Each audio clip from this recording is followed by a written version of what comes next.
İyi akşamlar Medya Haber izleyicileri. 15 Mart 2011'de başlayan Suriye krizinin ardından 19 Temmuz 2012'de Kobani'de Rojava devriminin ateşi yakıldı. Yakılan ateşin ardından bütün Rojava'da devrim yaygınlaştı. Bütün toplumsal alanlarda Orta Doğu için çok büyük bir önem arz eden Rojava devrimi, kadın devrimi de olarak da tanımlanan Rojava devrimi yaygınlaşmış oldu ve zaman içerisinde geçen 12 yıllık süre içerisinde bütün Kuzeydoğu ve Suriye'ye yayıldı. Kendisiyle beraber büyük toplumsal değişimlere, siyasal değişimlere yol açtı. Bu akşam 19 Temmuz özel programıyla sizlere bu süreci, 12 yıllık devrim sürecini misafirlerimizle beraber aktarmaya çalışacağız. Öncelikle stüdyomuzda bulunan siyasetçi arkadaşımız Hamit Arslan, hoş geldiniz. Hoş bulduk. Yine gazeteci arkadaşımız Cihan Bilgin, hoş geldiniz siz de. Hoş bulduk, iyi yayınlar. Yine gazeteci arkadaşımız Demhat Tolhu'dan hoş geldiniz. Hoş bulduk. Evet, Hamit arkadaş sizinle başlayalım. Özellikle 19 Temmuz devrimi nasıl bir siyasal ve toplumsal zemine dayanıyordu? Öncesindeki siyasal ortam nasıldı? 19 Temmuz'a gelinmeden önce nasıl bir siyasal ortam vardı bölgede?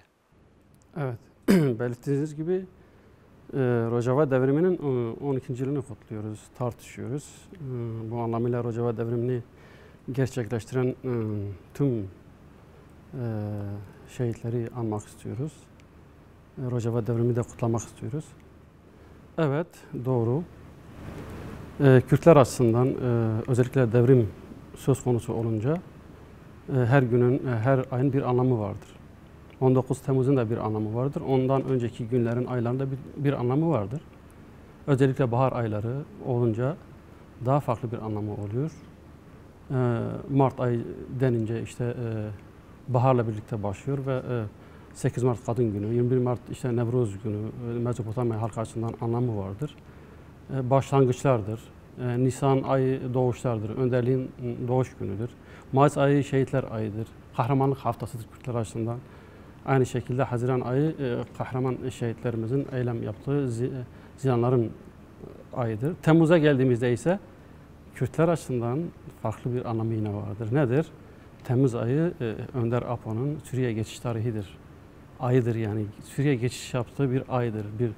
Öyle bir anlamı vardır. Devrimin de bu ayda başlaması anlamlıdır. Yani hiçbir şey tesadüf değildir elbette.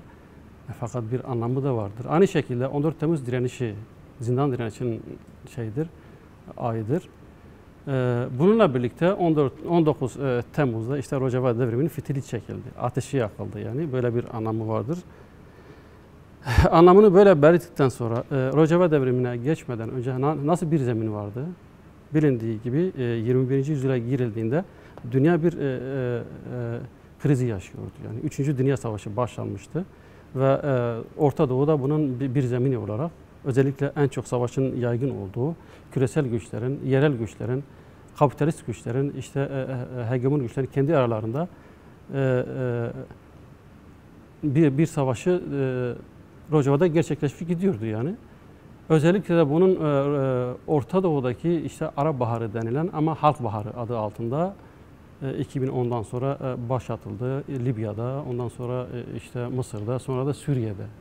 Böyle bir süreci gelişti ve Büyük Orta Doğu Projesi'nin bir parçası olarak Orta Doğu'yu bu yönüyle de değiştirmeye çalışıyorlardı. Bir yönüyle askeri müdahale, Irak gibi yerlere, Libya gibi yerlere, bir yönüyle de demokratik yönlerini geliştirerekten, işte müdahale ederekten, iç çelişkileri açığa çıkararaktan böylesi bir hava esirmeye çalıştılar. Fakat bu sorunlara köklü bir çözüm getirmiyordu yani. Suriye'de bunun bir parçası, Orta Doğu'nun bir parçası, hatta Suriye diyebiliriz ki Orta Doğu'nun küçük bir Orta Doğu'dur yani. Ve Suriye'nin kendi iç ilişkileri, Suriye'nin kendi iç sorunları vardı, büyük sorunları vardı. Özellikle Suriye, Mezopotamya'da yer alan, özellikle Dicle Fırat'ın bulunduğu yerdi, uygarlıkların geliştiği yerdi, ilklerin geliştiği yerlerdi. Yani kültürel olarak çok zengindi, demokratik değerlerin en çok olduğu yerdi. Hatta Abbas rejimi oluşmadan önce bu değerler vardı yani. Birçok mesela Alevi, Hristiyan, Kürtler, Araplar, Ezidiler, Ermeniler, Keldaniler vardı buralarda. Ama daha sonra işte Baas rejimi gelişti, milliyetçilik gelişti, şöven milliyetçilik gelişti ve bütün bunları yok saydı, hiçe saydı. Bununla birlikte özellikle şeyler vardı. Yani Suni kesimlerin bile ayrı düşünceleri kabul edilmiyordu, bastırılıyordu, yok ediliyordu. Hatta bazı şehirler yerle bir edilmişti daha önce. Böylelikle sorunlar çözülmedi. Yani demokratik bir çözüm bulunmadığı için Suriye'de bir krize girdi. Ve bu krizle birlikte artık yavaş yavaş 2010'a gelindiğinde Halkların Baharı'yla birlikte askeri güçler oluştu. Suriye bölünmeye başlandı. Suriye'de değişik güçler, etnik gruplar oluştu. Dış güçlerin oyunu girişi oldu. İç güçlerin dengelerin bozulmasına neden oldu ve bir kargaşa, kaos, savaş sürecine giriş yapıldı. Böylesi bir savaşta girişte birlikte eğilimler vardı. Bir, devletin eğilimi, daha çok merkezci bir yapı ve şövenist, milliyetçi bir yapıyı koruyaraktan var olan muhalifleri bastırma, yok etme yönelikti. Diğer eğilim ise bunları kabul etmeyen muhalif kesimler ama amaçları, hedefleri iktidar, devlet merkezi bir iktidar bir devlet olan ama halkın çıkarlarını, halkın geleceğini, umutlarını, özgürlüğünü taşıyacak, bunun için savaşacak herhangi bir zemin, güç yoktu. Bunu da gerçekleştirecek olan üçüncü bir yol olarak Kürtler tarih sahnesine çıkacaktı yani. Böyle bir şeyini belirtebiliriz yani, böyle bir durumu vardı. Yani siyasal açıdan böyle bir zemin vardı. Demet sizinle devam edelim. Özellikle toplumsal açıdan nasıl bir örgütsel zemin vardı? Yani siyasal açıdan bir kargaşa ortamıydı, bir siyasi kriz yaşanıyordu. Ülkeler Büyük Orta Doğu Projesi çerçevesinde bir krize sürüklenmişlerdi aslında dış güçler tarafından. Ama Rojava'da özellikle, Rojava'daki toplumsal zemin nasıldı, örgütsel zemin nasıldı? Evet, yani Rojava, yani devrim 19 Temmuz'da başladı ama Rojava'da öncesinden başlayan bir süreç var. Hamit arkadaşın da belirttiği gibi 1980'den itibaren aslında Rojava toplumu devrime hazırlanıyordu.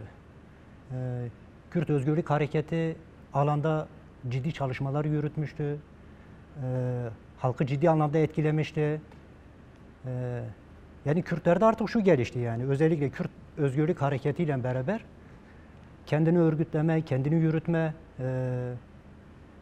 ne olursa olsun her türlü saldırıya karşı direnişi gösterme, Kürt Özgürlük Hareketi ile beraber Rojava toplumu bunu benimsemişti. Zaten katılımları da çoktu. Yani ilk Kürt Özgürlük Hareketi'nin gerilla savaşına başlamasıyla birlikte yani yüzlerce, binlerce Rojavalı genç Özgürlük Hareketi'ne katılmıştı. Kürdistan dağlarında şehit düşmüşlerdi. Yani mücadele için büyük bedeller ödemişti. Yani halk, Rojava halkı mücadeleye yabancı değildi. Diğer yandan toplumsal olarak da refleksleri gelişmişti. Kimi mesela yaşanan olaylar oldu, saldırılar oldu. Ona karşı mesela çok ciddi tepkileri gelişmişti halkın. Örneğin 2004'te 12 Mart'ta Kamışo'da gelişen işte o Arap faşizminin saldırısı olmuştu. Mesela halkın o zaman tepkisi de netti. Yani şunu net ortaya koydu halk o zaman da ne olursa olsun kendi varlığını koruyacak direnişi gösterecekti. Yani aslında şöyle bir durum vardı. Yani herkes şunu bekliyordu Rojava devrimi süreciyle beraber. Yani Kürtler tarihte olduğu gibi var olana tabi olacak. Birilerine hizmet edecek. Kim ne derse onların planlamalarına göre gidecek, programına göre gidecek. Kürtler öyle artık eski Kürtler değildi yani Kürt halkı. Kendi duruşunu ortaya koydu, kendi programını ortaya koydu. Haval Hamit'in dediği gibi yani üçüncü çizgi olarak tavrını ortaya koydu. Geçmişten beri gelen şeydi bu, birikimdi. Kendisini örgütlemesini öğrendi, savaşmasını öğrendi. Çok ciddi anlamda bir savunma gücü geliştirdi.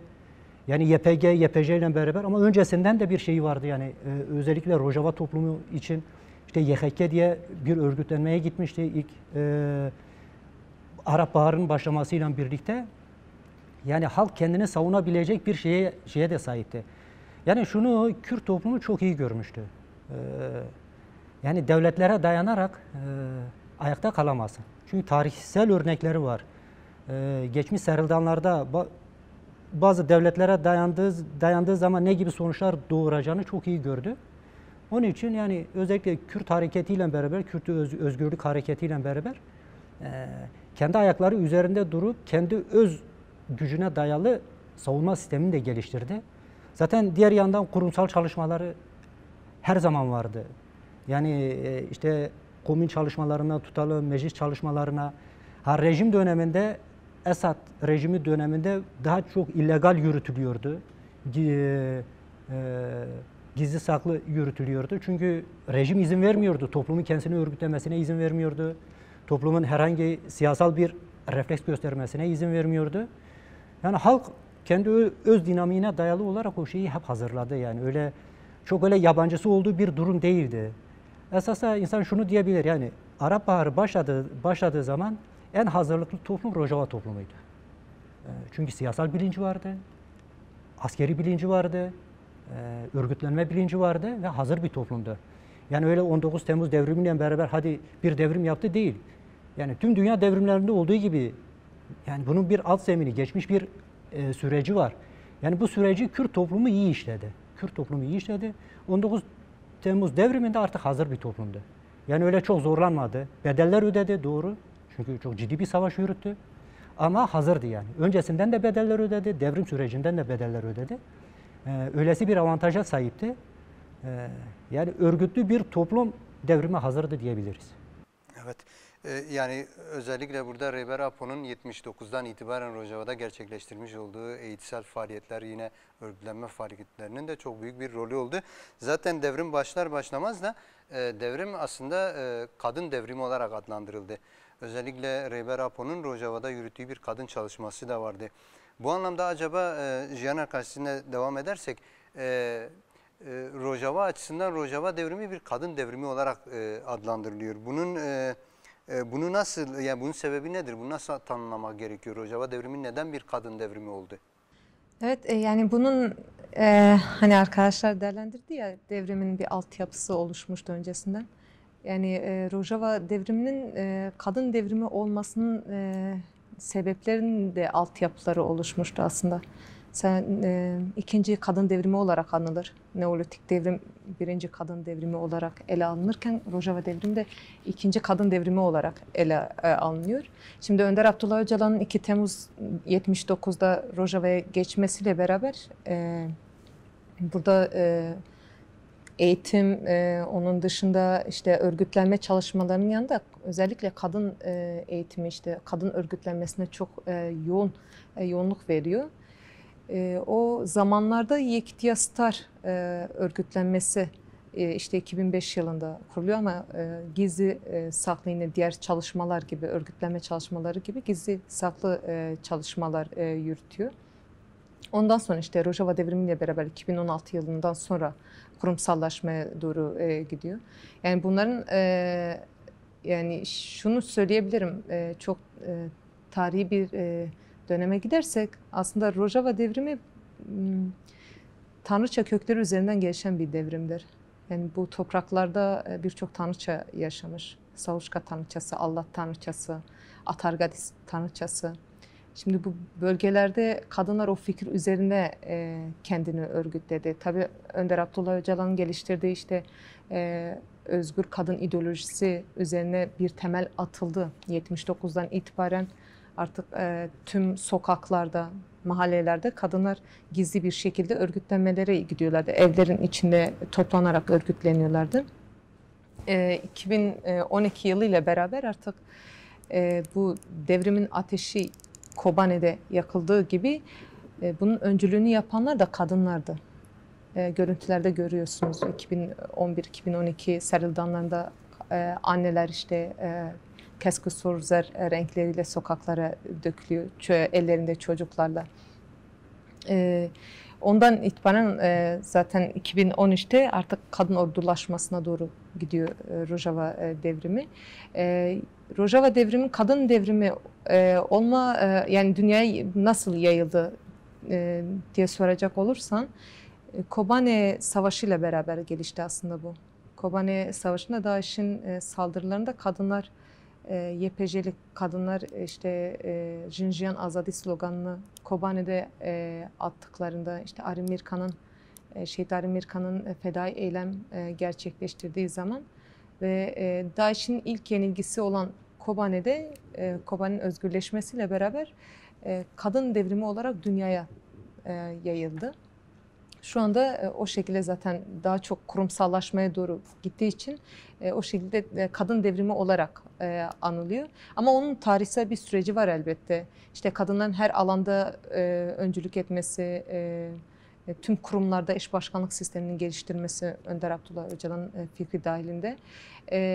Onun dışında DAEŞ'in ilk olarak kadını hedef alması, kadını siyah çarşaflara bürümeye çalışması, o siyah çarşafların kadınlar tarafından yakılması, zılgıtların atılması ve en ön cephelerde kadınların bulunması, sadece coğrafik olarak söylemiyorum, hani bir öz savunma gücü olarak söylemiyorum bunu. Bütün kurumsal çalışmalarda, yani özgürleşen alanlarda kadınlar işte ilk kurumlarını kuruyor, toplumu örgütlemeye başlıyor. Tüm kadınları özgürleştirmek için hem zihinsel olarak, ideolojik olarak hem de DAEŞ'in elinden kurtarmak için müthiş bir çalışmanın içine giriyorlar, çabalıyorlar. Yani 7'den 70'e tüm kadınlar sokaklara dökülüp örgütlü bir çalışmalar yürütmeye başlıyor. Bundan kaynaklı aslında kadın devrimi, onu 2013 yılında Önder Abdullah Öcalan'ın işte kadın devrimini korursanız devrimi korursunuz şeklinde konuşması daha çok etkili oluyor. Hani kadınlar daha fazla çalışmaya başlıyor, devrimlerini korumaya başlıyor. Tabii hani Türk Devleti'nin ve DAEŞ'in ilk olarak kadını hedef alması da aslında daha çok bunu ortaya çıkarıyordu. Hani neden kadınlar hedef alınıyor ya da kadın devrimi nasıl yakılır diye ilk önce kadınları hedef aldığı zaman işte ben kadın devrimini yıkarım, bu Rojava devrimi, 19 Temmuz devrimini yakarım şeklindeki düşüncelerinden kaynaklı aslında bu daha fazla böyle dünyaya yayılmaya başladı. Özellikle YPJ'li kadınların, savaşçıların oynadığı rol, misyon bu kadın devrimini daha fazla yaygınlaştırdı. Evet, özellikle öncülük boyutunda, yani belirttiğiniz husus askeri boyutta, özellikle DAEŞ'e karşı, yine devrime saldıran çetelere karşı kadının direnişi görkemliydi. Bunun yanında toplumsal alanda da öncülük boyutu gerçekleşti. Yani özellikle bu anlamda nasıl öncülüğü tanımlamak gerekiyor? Kadın öncülüğü Rojava'da nasıl gerçekleşti? Yani şimdi tüm kurumlarda yani özerk yönetime bağlı tüm kurumlarda eş başkanlık sistemi yürütülüyor. Yani Rojava'da bulunan bütün kurumlarda sanırım 150'den fazla, 522'den fazla işte eş başkan sayısı bulunuyor. Neredeyse bütün kurumlarda eş başkanlık sistemi. Evet, onun dışında eğitim alanlarında kadınlar öncülük etti. Özellikle mesela 2007 yılında SZK kurulduğunda gizli şekilde örgütleniyorlardı. O esnada işte kadın öğretmenler daha çok ön plana çıkıyordu. Gizli bir şekilde Kürtçe dilini çocuklara ya da gençlere, annelere, babalara öğretiyorlardı. Bir de bunun hani devrimle beraber tüm alanlarda işte eğitimdir, spordur, onun dışında kültürdür. Bu alanlarda da öncülük etmeye başladı. Mesela Kongresler bunun en önemli adımını attı aslında. Rojava'nın tüm alanlarında ilk özgürleştirilen yerlere ilk olarak kadın kurumları kuruldu. Orada kadınlar eğitildi. 20'ye yakın akademi var mesela 2011'den bu yana. Bu akademilerden binlerce kadın ve erkek eğitilerek çıktı. Eğitildikten sonra o kurumlarda yer almaya başladılar. Onun dışında kadın yasası bulunuyor. Kadınların halkların güvence altına alınmasına yönelik bir yasa çıkarıldı 2016 yılında. Bu yasayla beraber tüm yasal güvenceleri verildi kadınlara. Tabii malajınlar bulunuyor. Yani kadın evleri, kadın evi. 20'den fazla kadın evi bulunuyor Kuzey ve Doğu Suriye'de. Yani şiddete maruz kalan kadınlar. Onun dışında taciz, tecavüz buna maruz kalan kadınlar burada hem eğitiliyor, destek veriliyor, psikolojik alanda da destek sunuluyor. Onun dışında kadın haklarını savunmak amacıyla da birçok faaliyet yürütüyor. Şimdi özgürleşen diğer alanlarda Arap, Türkmen, diğer halkların bulunduğu alanlarda da işte Zenobia Kadın Kurumu kuruldu. Orada da kadınlar bu şekilde eğitiliyor. Akademilerden geçerek eğitiliyorlar. Mesela spor alanında çok önemli adımlar atıldı Rojava'da. İşte 86'dan sonra spor alanda gelişmeler yaşanıyor Rojava'da ama kadınlar Baas rejiminin diktatörlüğünden kaynaklı, işte eril zihniyetinden kaynaklı çok rahat bir şekilde spor faaliyetlerini yürütemiyorlardı. Ama Rojava devrimiyle beraber bu spor faaliyetlerini çok rahat bir şekilde, özgür bir şekilde yürütüyorlar. Yine siyasete atılan kadınlar var. Burada önce olan kadınlar var. Hevrin Halef onlardan bir tanesidir. Onun dışında işte kültür alanında çok büyük bir gelişme yaşandı. Ekonomi alanında çok büyük gelişmeler yaşandı. 60'tan fazla kadın kooperatifi bulunuyor bölgede. Yani bu dediğimiz tüm alanlarda evet bir gelişme oldu. Kadınlar burada hem kendini örgütledi hem de toplumu örgütlemeye başladı. Eril zihniyete karşı sadece işte kadınlar da değil aslında erkekler de bir nevi bu şekilde eğitildi, akademilerden geçildi. Ondan kaynaklı yani sadece askeri alanda değil devrimin bütün alanlarında bir yenilik yaşandığı için bir örgütlenme ağı, kadın ideolojisi üzerinde örgütlenme ağı yaşandığı için kadın devrimi denilir. Buna sadece coğrafi anlamda işte YPJ'nin öncülük etmesi ya da diğer askeri güçlerde bulunan kadınların öncülük etmesinde o bir tarafı ama onun dışında da toplumsal alanda yaşanan devrimler söz konusu Rojava'da. Bundandır ki kadın devrimi denilir. Evet. Yani özellikle kadının toplumsal yaşama girmesi toplumda büyük bir değişikliğe yol açtı. Özellikle ben burada Emel Hamza size sormak istiyorum. Yani devrimin hani kadın boyutuyla Cihan arkadaş belirtti. Devrimin toplumsal zeminde yarattığı değişimler nasıl oldu?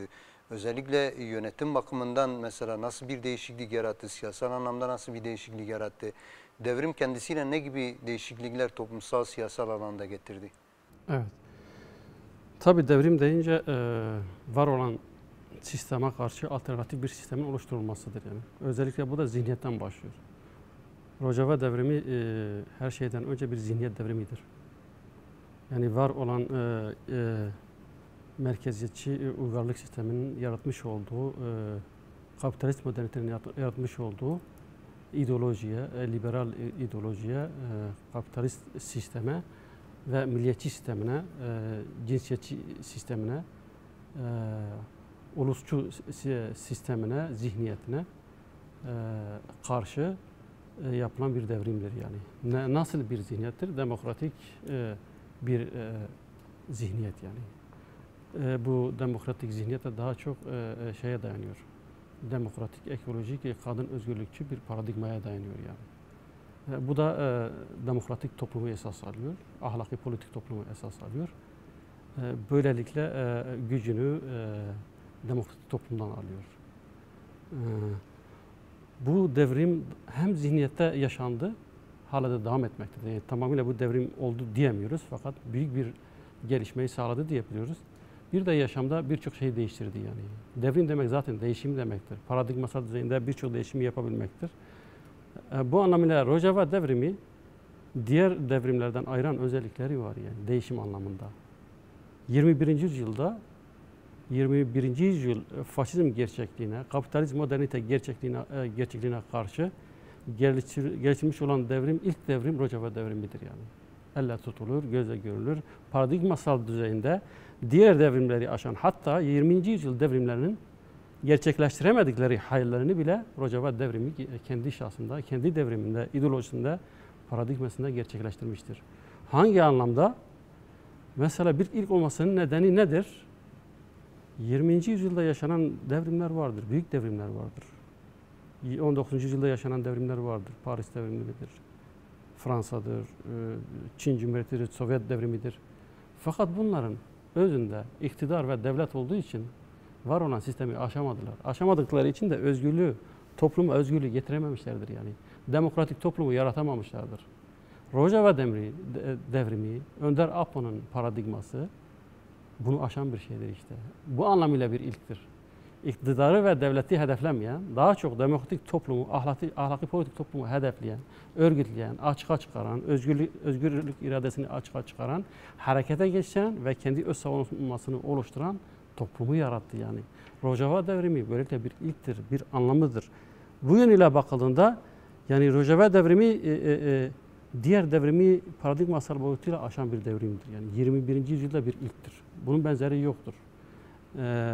Diğer boyutuyla bakıldığında yani arkadaş bahsetti, Rojava devrimi insanlık tarihi Neolitik devrimle insanlığa adım attı yani. Neolitik devrimi yaratanlar da kadınlardı yani, kadın tanrıçalardı, emeğiydi yani, kültürüydü. Bu topraklarda gelişti bu uygarlık. Fakat Neolitik devrimden sonra sapma yaşandı. İnsanlık merkezi uygarlıkla sapmaya girdi yani. Ve 5000 yıldır bu sapmayla insanlık için büyük bir handikap, dünya bir cehennem haline getirildi yani. Tekrardan bu topraklardan mesela tanrıça kültürü ayağa kalktı ve kendi hesabını soruyor yani. Hem değerlerine sahip çıkıyor hem de devrimini yapıyor kime karşı? Kendi değerlerini ellerinden alan merkezi uygarlık sistemine karşı devrim yapıyor yani. Bu anlamıyla bakıldığında bir kadın devrimidir yani. Köklü bir kadın devrimidir. Sadece güncel de değil.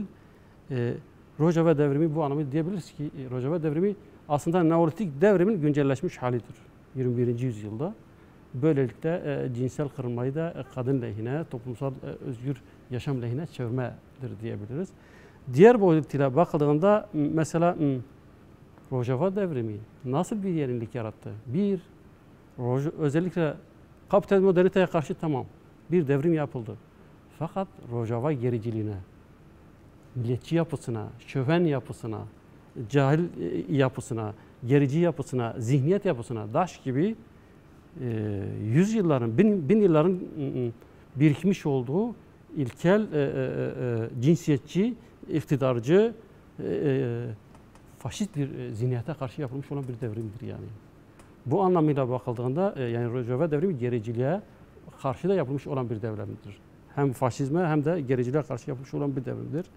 Öte yandan dünya sistemleri daha önce yaşanan bütün devrimler toplumsal sorunlara çözüm getiremedi. Niye? Çünkü hem proje hem paradigma yoktu. Üçüncüsü modelleri yoktu. Rojava devrimi neyle örgütlendi? Bünye olarak demokratik ulus zihniyetiyle örgütlendi. Demokratik ulus zihniyetiyle ne yaptı? Bütün Rojava ve Bakuriye Suriye halkını, kültürünü, inançlarını, gruplarını, etnik gruplarını, hatta mesele boyutuyla tüm Suriye'yi, halklarını kapsayan, özgürleştiren, güçlendiren, birleştiren, hem ayrı özgün hem de birlikte yaşamı esas alan bir projedir yani. Bu proje aynı zamanda hayata geçiyor şu anda. Yani Rojava Bakuriye Suriye'de hayata geçiyor yani, pratikleşiyor. Rojava devrimin böyle bir özelliği var yani. Bir, hem devrimi yapıyor, iki hem örgütlüyor. Yani geleceğe havale etmiyor. Diğer sosyalist devrimler gibi geleceğe havale edelim. Önce devrim yapalım, sonra işte gelelim devrimi, ulus sistemini oluşturalım değil. Hem devrimini yapıyor hem de ne yapıyor? Demokratik ulusu örgütlüyor yani. Bu da nedir? Hem Orta Doğu'da hem de Avrupa için bir ilktir demokratik ulus yani. Vardır, demokratik sistemler vardır ama demokratik ulus zihniyetiyle örgütlenmiş bir sorunlara köklü çözüm getiren, ileriye taşıyacak, insanlara umut olabilecek bir sistemdir Rojava devrimi ulus boyutuyla bakıldığında. Bu anlamıyla bir ilktir. Yine her sistemin dayandığı bir zemin vardır. Ama hiçbir sistemin şimdiye kadar dayandığı ahlaki politik toplum yoktur. Rojava devrimi demokratik ulus sistemi ahlaki politik topluma dayanıyor. Ahlaki politik toplum nedir? Dışlanan hakikatin gerçeğidir yani. Ahlaki politik toplum demek bozulmamış toplum demektir. Hakikatin kendisi, adaletin kendisi demektir yani. Buna dayanıyor yani. Buna dayandığı için de esas gücünü buradan alıyor. Yine mesela neyi yarattı, neyi ön plana çıkardı mesela Rojava devrimi? Var olan sosyalist ideolojileri açtı. Yeni bir ideolojiyle çağa giriş yaptı 21. yüzyıla. Nedir bu da? Sosyalizm, mevcut sosyalizm sorunlara çözüm olamadı yani. Hatta devrimlere çözüm olamadı. Tıkandı. Niye? Çünkü çağ değişiyor, karakter değişiyor, devrimlerin karakteri değişiyor. Dünya insanlığı yutuyor, insanlık yok oluyor, sosyal yaşam yok oluyor, yaşamın kendisi yok oluyor. Fakat sosyalizm hala aynı ideoloji ısrar edince, devlet iktidarı da ısrar edince onlar da yeniliyor. Önder Apo 21. yüzyıla neyi getirdi? Yeni devrimler çağıyla demokratik sosyalizmi getirdi. İşte Rojava devrimi demokratik sosyalizmle, ideolojisiyle bir ilke adım atıyor ve örgütleniyor. Esas öz gücünü de buradan alıyor yani. Yenilmemesinin, yeni olmasının, ileriye dönük olmasının, sorunlara köklü çözüm getirebilmesinin sebebi de ideolojisidir yani. Böyle bir ilki, bir yeni şey vardır. Diğer boyutuyla mesela neyi getirdi? Devlet sistemleri her zaman kendi toplumunu özne, kendi ulusunu özne, diğerlerini nesne gördü yani. Yok saydı yani. Hareketsiz saydı, özgür saymadı yani. Köle saydı. Fakat Rojava devrimi ne yaptı? Bütün bileşenleri özne olarak görüyor. Herkes öznedir, herkes vardır, herkes özgürdür, herkes yaşayabilir, tartışabilir, kendisini savunabilir, birlikte yaşayabilir. Bu da insanların, toplumun birlikte yaşayaraktan güç olması. Meşru öz savunma sistemini geliştirmesi askeri anlamda da ve toplumsal anlamda da beraberinde getirdi. Rojava'yı yenilmez kılan budur işte. Bu özelliğidir, bu değişimleridir yani. Proje olarak da bir yenidir yani. Evet. Evet. Yani özellikle Hamit arkadaşın belirttiği husus önemliydi. Yani dünya açısından yeni bir devrim anlayışını ortaya çıkardı. Burada ben size bir soru sormak istiyorum. Yani bu yeni devrim anlayışı mevcut devrim üzerine, yani Rojava devrimi üzerinde nasıl bir tehdit yarattı? Bilindiği gibi 2012'den itibaren devrimin gerçekleşmesi ve bu değişimler kendisiyle beraber karşı saldırıları da doğurdu. Bu saldırıların temel sebebi neydi? Bu saldırılara karşı Rojava devrimi kendisini nasıl savundu? Doğru. Yani Rojava devrimi başladığı andan itibaren sürekli saldırılarla yüz yüze kaldı. Halen de devam ediyor. Yani bölge devletleri bunu bir fırsata çevirmek istediler. Özellikle Türkiye devleti Kürt soykırımı için bir fırsat olarak değerlendirmek istedi. Çünkü gördü Kürt toplumu, yine Kürt Özgürlük Hareketi alanda etkili oluyor. Yani yaşanan durum bir bölge krizi değildi, bir sistem krizidir. Heval Hamit'in de belirttiği gibi var olan krize bir çözüm yolu Rojava devrimi oldu. Yani o formülü ortaya koydu. Yani halklar birlikte nasıl yaşayabilir, geleceği nasıl inşa edebilir, onu ortaya koydu. Yani bunu gören bölge devletleri kendilerine tehdit olarak gördüler. Yani eski o diktatöryal yapılar eskisi gibi halkı yürütemeyeceklerini gördüler. Çünkü tüm bölgede halkın bir tepkisi gelişti Arap Baharı ile birlikte. Rojava'da da bunun yansıması oldu. Rojava toplumun örgütlü gücü bir kaygı yarattı doğal olarak. Yani özellikle Türkiye, Katar, bazı Arap ülkeleri bu konuda rol oynadılar. Müslüman kardeşler başta olmak üzere yine bazı İslami örgütler, radikal İslami örgütler, yani bölgede gelişen bu halk hareketlerinin önünü nasıl alırız, o şekilde bir rol ve misyonla zaten bölgeye saldırıyorlardı ama esas da Rojava'ya saldırdılar. Yani Rojava'nın şöyle bir durumu olmadı. Yani mesela kimseye saldırmadı. Rojava sadece kendini korumaya aldı. Rojava'da yaşayan sadece Kürtler değildi. Yani sosyolojik olarak Arabı, Süryanisi, Ermenisi hep beraber yaşıyor. Yani bu toplumu nasıl savunabiliriz sistemini geliştirdi. Ona göre örgütlenmeye gitti, ordulaşmaya gitti. YHK'ydi, sonra kendisini YPG, YPJ olarak örgütledi. Toplumu savunan bir devrimdi ve bu devrime bir saldırı gelişti. Yani ilk andan itibaren. Yani bunu ilk başta Rojava devrimiyle böyle sözde işte dost görünen bazı güçler de daha sonrasında yaptı. Dediğim gibi mesela en fazla bu konuda rol oynayan Türk devleti oldu. Çünkü Rojava'ya dönük yapılan tüm çete saldırıları, özellikle bu radikal İslamcı çete saldırıları hepsi Türkiye üzerinden hareket etti. Türkiye bunları örgütledi, organize etti, bunları silahlandırdı, bunları eğitti. Yani onların, yani o çete örgütlerinin şöyle bir durumu yoktu yani, böyle hazırdı, hadi böyle örgütlenip bir yere saldıracak şeyleri yoktu. Hatta DAEŞ'in gelişmesiyle beraber bazı şeyler oluşmuştu ama ondan öncesinde hazır bir güç yoktu ortada. Türkiye devleti bunları hazırladı. Rojava'daki devrimin önünü almak için birebir Rojava'ya saldırdı. Yani mesela yani DAEŞ'in gelişimine de bakalım. Yani DAEŞ'in gelişimi işte bir İslam devleti kurma projesiyle kendilerini şey yaptılar, ifade ettiler. Irak'ta başladı, Suriye'de ama saldırdıkları temel alan yine Rojava devrimi oldu. Yine Türk devletinin saldırıları aralıksız devam etti. Çete saldırılarıyla sonuç alamayınca bu sefer kendisi birebir devreye girdi. Ordusu, hava gücüyle, teknik gücüyle askeri olarak saldırdı. Yine halkı ta devrimin başından itibaren alanda korkutmak, umutsuz kılmak, halkı kaçırtmak için yani açlık politikalarından tutalım, korku politikalarına kadar yani hepsini bu halkın üzerinde bütün politikaları yürütmeye çalıştılar. Yani halk hiçbirine boyun eğmedi yani Rojava halkı. Direndi. Yani 10 binden fazla şehit verdi yani bu direnişiyle. Devrimi yaptı, devrim saldırılarına karşı savunma gücü bedeli ağır oldu ama devrim birazcık da bunu gerektirdi yani. Çünkü saldırılar çok fazlaydı. Yani mesela tek bir düşmanla uğraşmadı Rojava devrimi hiçbir zaman. Tüm El-Kaide artıkları, El-Kaide türevi örgütlerin hepsi Rojava'ya saldırdı. Bunları organize eden birebir Türk devletiydi. Türk devleti zaten saldırdı. Yine mesela ilk başta diyelim işte Rojava işte bir Kürdistan devrimi havası vardı. KDP bile mesela ilk başta bazı görüşmeler oldu evlerde. Ortak bir meclis kurulmak istendi. Ona rağmen kurulan meclise rağmen bile KDP Rojava devrimine karşı pozisyon aldı. Roj peşmergesi gibi bir oluşuma gittiler. Yani o oluşum bile Rojava devrimine karşı pozisyona geçti. Yani hem içte hem de dışta çok ciddi anlamda saldırılar gelişti.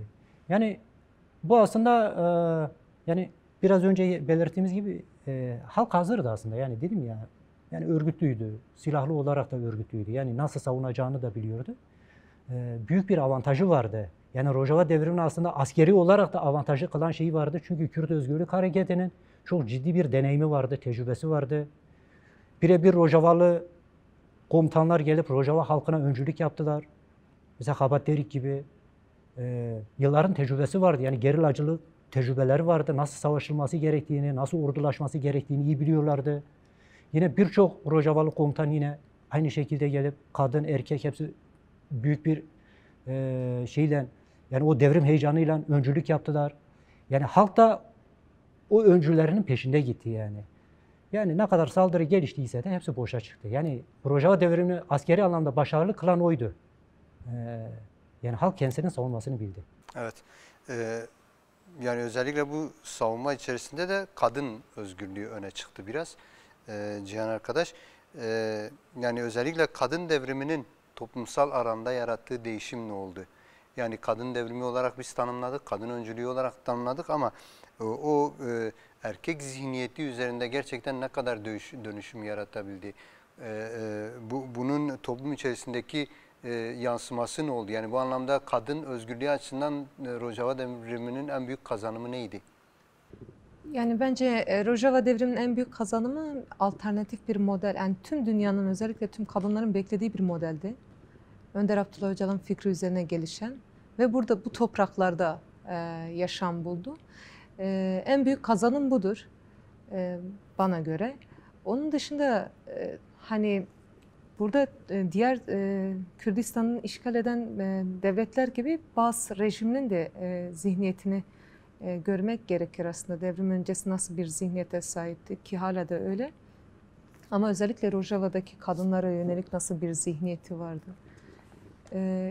Yani hem Türk devleti hem Irak hem de işte İran devleti gibi hegemon güçler gibi Suriye'nin de kadına yönelik bakış açısı, o eril zihniyeti çok baskındı.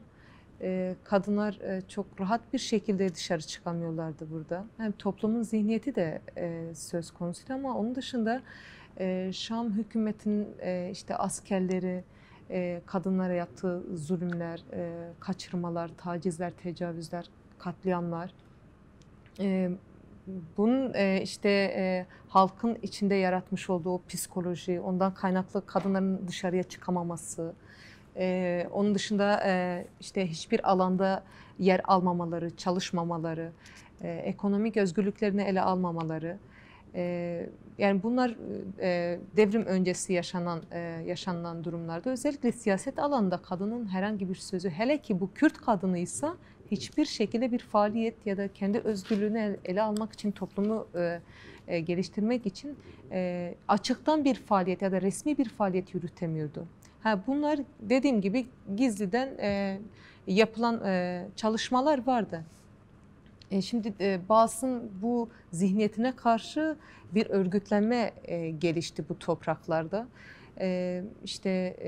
Yakılan ilk kıvılcımla beraber kadınlar sokağa döküldü. Yılların birikmiş olduğu o baskılama, işte yok sayma, işte katliamlar, femisite uğramalar, ki şu anda öyle. Türk Devleti'nin yapmış olduğu şey biraz kadın, yani özellikle kadın kırımı olarak ele alınıyor da Şam hükümetinin de yaptığı politikalar aynı politikalar. Demek istediğim şey budur.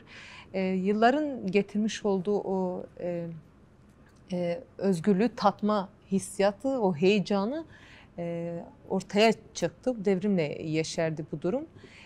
Bundan kaynaklı tüm dünyaya örnek olan, tüm dünyanın benimsediği, herkesin işte gelip kadın devrimini görmek istediği bir alana dönüştü Rojava. Tüm alanlarda kadınlar öncülük etti. Tüm alanlarda kendini korumasını bildi. Fikrini, paradigmasını korumasını bildi. Yani diğer arkadaşlar değindi, aslında diğer devrimler gibi değildi. Hani işte önce özgürleşelim, sonra kadın meselesini, kadın sorunu sonra konuşuruz.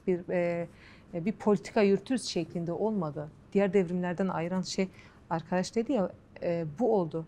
Bu onun daha fazla ön plana çıkmasına sebep oldu. Şimdi bu devrime karşı ciddi saldırılar gelişti. İşte DAEŞ'in kadına yönelik saldırıları, Türk Devleti'nin resmi olarak işgal etme bölgeyi 2016 yılıyla beraber işgal ettiği Suriye topraklarına ya da Rojava topraklarına girdiği yıldan itibaren ilk olarak kadınlar hedef alındı. SİHA saldırıları ilk olarak kadınlara Kobane'de gerçekleşti. Kobane, hani tarihi bir önemi var aslında Kobane. Hani önderliğin Önder Abdullah Öcalan'ın ilk geldiği yer, devrimin başladığı yer, saldırıların da aslında en yoğun gerçekleştiği yerlerden bir tanesi odur. SİHA saldırısı da kadınlara ve Kobane'de. Bu tesadüfi bir durum değil. Türk Devleti'nin gerçekleştirdiği SİHA saldırısının direkt kadınlara hedef alması, 3 kadının şehit edilmesi tesadüfi bir durum değil. Bunun yanında, yani tamam, fiziki saldırıların yanında özel savaş politikaları da devreye girdi. Türk Devleti ya da ona bağlı işte çeteler fuhuşla, uyuşturucuyla, ajanlaştırmayla ilk önce kadını hedef aldı. Yani devrimi çürütmek amacıyla ya da teslim almak amacıyla kadın her zaman onların hedefi durumuna gelmişti. Bundan kaynaklı işte uyuşturucu her şekliyle bölgeye sızdırmaya çalıştı. Genç kadınları hedeflediler, çocukları hedeflediler. Bunun dışında kurumlarda çalışan öncü kadınları, toplumun içinde öncü olan kadınları hedeflediler. Mesela biz bir dosya yapmıştık uyuşturucuya yönelik, bölgeye getirilen uyuşturucu maddelerine yönelik. Orada bir kadın şunu söylüyordu. Çocukları biz eczaneye yollayamıyoruz. Eczaneye yolladığımızda işte yanlış ilaçlar veriliyor. Yanlış ilaçlar ne? Uyuşturucu. Bunu nasıl sağlamışlar? İşte o ağ geliştirmişler bölgede. Tabii bunların hepsi iç güvenlik güçleri tarafından yakalandı. Türk Devleti'nin direkt içinde olduğu bu ağı yöneten Türk Devleti. Yani ifadelerinde de şu çıktı. İlk önce çocuklar ve kadınları hedef alın. Onlara bunu yaydırmaya çalışın. İlaç olarak verilen. Devrimin geleceği evet. aslında. Aynen öyle. Yani çocuklar devrimin geleceği, kadınlar öncüleri, devrimin hani denilir ya, sahipleridir aslında. Onlar hedeflendi. Yani ilaç adı altında uyuşturucu veriliyordu kadınlara ve çocuklara. Bu sadece küçük bir örnek. Onun dışında işgal edilen bölgelerden AIDS hastası olan kadınlar özel olarak seçilip bölgeye yollanıyordu burada. Yani kan yoluyla bir şekilde bu hastalığı bölgede yaymak istiyorlardı. Şam hükümeti de aynı şeyi yaptı. Şimdi kendi bölgelerinde yüzlerce kadını buraya yollayıp fuhuşa sürüklediler. Kadın devrimini bu şekilde de teslim almaya çalıştılar. Yani 3 yıl önce sanırım 100 tane kadını bölgeye yolladılar. Şam hükümeti kendi bölgelerinden yolladı bölgeye. Tabii onlar sınır dışı edildi. Ve hepsi yabancı uyruklu kadınlardı, fuhuşa sürüklenen kadınlardı. Onun dışında ajanlaştırma politikaları çok yaygın bölgede. Tabii buna karşı büyük bir mücadele veriliyor. Hani kadınlar o bilinç ağını geliştirdikçe, toplumun içinde yaydıkça bu politikaları da tabii gelişmiyor. Türk devletinin çürütülüyor. Yani yıllardır bölgeye saldırıyor, 12 yıl oldu. Bölgeye saldırıyor, özel savaşıyla, fiziki saldırılarıyla her şekilde saldırıyor ama teslim alamıyor. Bunun önemli bir nedeni de, altyapısı da bir Önder Abdullah Öcalan paradigmasıdır. 2, bunu sahiplenen kadınlardır. Yani dedik ya, tanrıça kültürü üzerine gelişen devrim. Bunu sahiplenen kadınlar ve bu düşüncelerini yayan, paradigmayı yayan kadınlar aslında bu devrimi daha fazla işte korumaya çalışıyor. Daha fazla öncülük ederek tüm dünyaya yaymaya çalışıyor.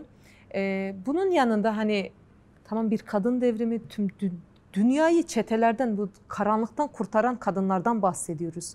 Yani Jinjiyan Azadi sloganının ilk atıldığı bölgeden bahsediyoruz. Ama yani şu kaba bir tabir olabilir ama bir dünya çapında bir nankörlük de söz konusu. Yani dünyayı kurtaran bir alandan bahsediyoruz. İnsanlarından, kadınlarından bahsediyoruz. Bölgeye yönelik tüm planlara karşı, saldırılara karşı bir sessizlik bulunuyor. Şu anda güncele baktığımız zaman da çok ciddi tehlikeler var devrimin önünde. Devrimi teslim almaya, yıkmaya yönelik çok ciddi tehlikeler var. Onun dışında mesela işgal edilen bölgelere karşı herhangi bir tepki yok. İşgal edilen bölgelerde kadınlara yönelik yani gettolaşan bir durumda bahsediyoruz. Giriş var, çıkış yok. Giren çıkamıyor oradan. Yani gazeteciler oraya giremiyor. Orada ne oluyor? Hiçbir şekilde hiçbir kurum bölgeye giremiyor. Ne Grespi, ne Serekani, ne Afrin. Orada bir kadın kırımı söz konusu. Femisit yapılıyor orada. Ama dünyadaki kadınlar ya da dünyada bulunan insanlar çok fazla ses çıkaramıyor. Ses çıkarmıyor. Bu utanç verici bir durum aslında. Onları koruyan bir halktan bahsediyoruz ama bu kadar nankörce yaklaşmaları gerçekten, yani biz utanıyoruz bu durumdan. Onun dışında yani tüm dünyada bulunan kadınlar için olan bir model dedik. Kadın konfederalizmi, demokratik kadın konfederalizminin oluşması için aslında en büyük bedelleri veren bir yer ve model olan bir yer. Kadın konfederalizmi açısından da ondan kaynaklı dünyada bulunan tüm kadınların Rojava etrafında kenetlenmesi gerekir. Çünkü bölgeye yönelik ciddi tehlikeler var. Bu tehlikeler bitmiş değil. Yani Türk devletinin saldırıları, kadını hedef alma, devrimi yok etmeye yönelik planları bitmiş değil. Bunun yanında işte biliyorsunuz Suriye, Şam, işte Şam ile Ankara görüşmesi, olası bir görüşmesi söz konusu. Öyle bir durumda hani bu görüşmenin zaten direkt Rojava devrimine yönelik, Rojava devrimine karşı bir görüşme olacağını da biliyoruz. Böylesi bir durumda Suriye'de bulunan bütün kadınların karşı çıkması gerekiyor bu görüşmeye ya da bölgeye yönelik, Kuzeydoğu Suriye'ye yönelik gelişen planlara karşı tüm kadınların, özellikle Suriye'deki kadınlar, Süveyda halkının yanında tüm kadınların buna karşı çıkması gerekiyor. Ve bu devrimi gerçekten korumak için biz kadınlara ciddi roller düşüyor. Bu kapsamda işte tüm kadınları da bu devrimi korumaya çağırıyoruz. Evet. Bize tanınan sürenin de yavaş yavaş sonuna geldik. Biz son olarak 19 Temmuz devrimi açısından mesajlarınızı da alıp programı bitirelim. Hamit arkadaş, son olarak belirtmek istediğiniz bir şey varsa.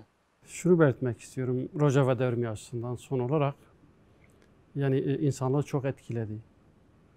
İnsanlık hem insanlığı hem de uluslararası güçleri, sosyalist demokratik güçlerini çok etkiledi bu devrim. Ve aynı şekilde şunu açığa çıkardı, somutlaştırdı yani. Kürt halkı ve onun çağdaş örgütü ve önderi hem Reber Apo'nun hem de PKK'nın ne kadar haklı, adaletli, özgür ve ahlaki politik topluma dayanan bir yapıya sahip olduğu ve DAEŞ gibi bir örgütü ancak bunların yendiği açık net olarak tüm insanlık kabul ediyor. Artık net açığa çıktı. Şimdiye kadar hep başkalarının duyduğu gözle bakılıyordu Kürtlere. Teröristler şudur budurlar ama bu devrim aynı şekilde bunu açığa çıkardı. Bunun daha da güçlenerekten ileriki süreçte sahiplenilmesi gerektiğine inanıyorum. Evet. Demet arkadaş, sizin de son bir mesajınız varsa? Rojava devrimi kendi imkanları üzerinde gelişen bir devrim oldu. Yani yoktan var edilen bir devrim oldu adeta. Halkın kendi öz gücüyle, öz dinamiğiyle yaratılan bir devrim oldu. Direndi, bugüne kadar çok ciddi anlamda gelişmeler kat etti. Yani sadece bölgeyi değil, tüm dünyayı ciddi anlamda etkiledi. Tehditler halen devam ediyor. Direnecek, direnir. Şu anlamda kimse eski sistemi artık oluşturamaz. Yani onu herkes bilsin. Yani toplumlar aydınlandı. Bir aydınlanma sürecidir bölge açısından da. Yani yani derler kıvılcım oldu Orta Doğu toplumu için Rojava devrimi. Yani kadınıyla, genel toplumuyla nasıl yaşaması gerektiğini öğrendi. Yani tüm özel savaş uygulamalarına rağmen, tüm saldırılara rağmen, dışarıdaki saldırılara rağmen bu devrim ciddi bir örnek oldu tüm dünyaya. İnanıyorum yani ki devam edecek. Yani güçlü bir şekilde daha da böyle sonuç alıcı şeye de gidecek. Yani devrimi daha da güçlendirecek. Bölgeye de yayılacak. Çünkü halkların hepsi şeyi gördü yani. Arkadaşların da belirttiği gibi yani demokrasiyle nasıl yaşanır? Demokrasinin topluma neler getireceğini iyi gördüler. Yani devlet dışı, devletsiz bir sistem nasıl olabilir? Toplum bunu gördü. Onu yaşadı. Buna da devam eder yani. Buna da sahip çıkar. Tüm dünyanın da sahip çıkması gerekiyor. Arkadaşların da dediği gibi yani mesela insanlığa karşı tehdit olan DAEŞ gibi bir örgütlenmeyi durdurdu. Saldırıları durdurdu. Çok yani böyle insanlığı kurtardı bu devrim. Tüm insanlığın da sahip çıkması gerekiyor. Özellikle aydınlar, entelektüeller, topluma öncülük eden demokratik kesimler öncülük etmeli. Çünkü dünya 3. Dünya Savaşı'nı yaşadığımız bir çağdayız. Savaşlar sadece kırım getirir, sadece katliam getirir, toplumları yozlaştırır, insanlığa ciddi anlamda zarar verir, her anlamıyla ahlaki ve kültürel zararlar verir. Onu korumanın tek yolu demokratik oluşumlardır, demokratik bileşimlerdir. Rojava devrimi de bu anlamda ciddi bir öncüdür. Bu öncüye de herkesin de sahip çıkması gerekiyor. Evet. Cihan arkadaş, sizin de son olarak, gerçi az önce kadınlara çağrınız oldu. Son olarak eğer bir mesajınız varsa. Yani kadın devrimini daha çok başarıya ulaştırmak için gerçekten ciddi bir şekilde sahiplenmek gerekir. Sadece Rojava boyutuyla değil, tüm dünyanın kadın devrimine sahip çıkması gerekir. Yani yüzyıllardır beklenen bir devrim. Ondan kaynaklı bu paradigmanın etrafında kenetlenmek gerekir. Oldu. Siyasetçi arkadaşımız Hamit Arslan, programımıza katıldığınız için çok teşekkür ederiz. Biz de teşekkür ederiz. Gazeteci arkadaşımız Cihan Bilgin, size de çok teşekkür ederiz. Gazeteci arkadaşımız Demet Doğulu'dan teşekkür ederiz. Stüdyomuza kadar geldiniz. Evet, Medya Haber izleyicileri, 19 Temmuz devriminin yankıları ve gelişim sürecini değerlendirdiğimiz özel programımızın sonuna geldik. Devrim sıcaklığıyla hepinizi selamlıyoruz. İyi akşamlar.